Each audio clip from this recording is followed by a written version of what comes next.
Bago ang final press conference, tumakbo si Senador Manny Pacquiao sa University of Nevada, Las Vegas kaninang umaga.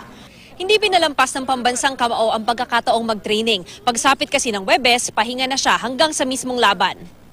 Nakasampung ikot siya sa track oval kasama ang Team Pacquiao bago nag-core exercises kasama ang kapatid na si Bobby at sparring partner na si Lydell Rhodes. Yan ang hasang mo. Ang hasang mo. Yan ang hasang. Yan nga,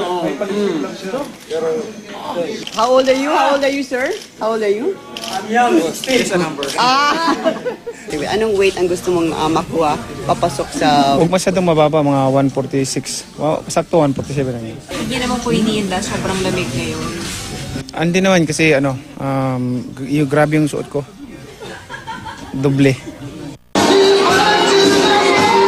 Kahapon sinalubong ng daang-daang fans sina WBA welterweight champion Pacquiao at makakalaban niyang si Adrian Broner sa kanilang grand arrival sa MGM Grand.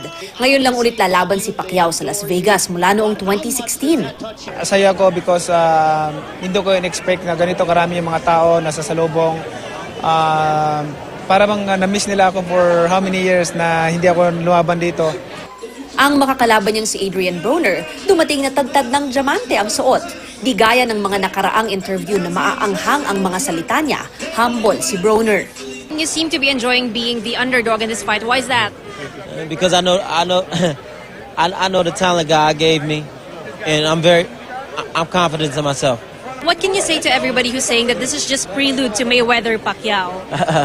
Well, hopefully they'll have a different change of heart on Saturday night. Dumating din ang undercard fighters, kabilang ang Cebuanong si Jack Tepora na makakalaban ni Hugo Ruiz sa featherweight division. WBC Bantamweight Championship naman ang paglalabanan ni Raushi Warren at Nordine Obali, habang sina Badou Jack at Marcus Brown ang maghaharap para sa WBA Interim Light Heavyweight title. Para sa unang balita, Mav Gonzalez reporting.